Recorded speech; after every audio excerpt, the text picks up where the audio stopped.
ബഹുമാനപ്പെട്ട KC വേണുഗോപാലിൽ ഞാൻ പ്രതീക്ഷ അർപ്പിക്കുന്നു. UDFിൻ്റെ ഘടകകക്ഷി നേതാക്കളിൽ ഞാൻ പ്രതീക്ഷ അർപ്പിക്കുന്നു. കോൺഗ്രസിൻ്റെ മുതിർന്ന നേതാക്കളിൽ ഞാൻ പ്രതീക്ഷ അർപ്പിക്കുന്നു. ആ UDF സംവിധാനത്തിൻ്റെ ലീഡർഷിപ്പിൽ ഞാൻ പ്രതീക്ഷ അർപ്പിക്കുന്നു. ആ കാര്യങ്ങൾ ഞാൻ ബഹുമാനപ്പെട്ട KCയും ബഹുമാനപ്പെട്ട തങ്ങൾ സ്ഥലത്തില്ല ബഹുമാനപ്പെട്ട കുഞ്ഞാടി സാഹിബുമായി സംസാരിച്ച് അവസാനമായിട്ട് എന്താണ് ഡിക്ലറേഷൻ എന്ന് ഞാൻ പറയും.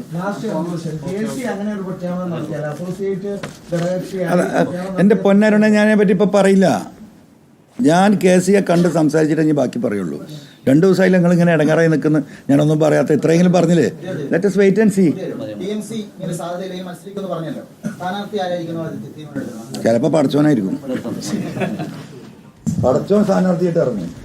VD സതീശൻ തീരുമാനം KCക്ക് വിട്ട് അനുനയത്തിൻ്റെ പാതയിലേക്ക് എന്ന സൂചന നൽകി. VD സതീശൻ്റെ പ്രസ് മീറ്റാണ്.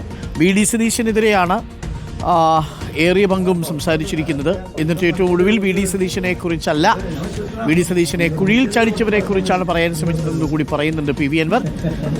എന്തായാലും ഈ നീക്കം എങ്ങനെയാണ് എന്നുള്ളതാണ് ഇനി തിരിച്ചറിയേണ്ടത്. നമുക്കൊപ്പം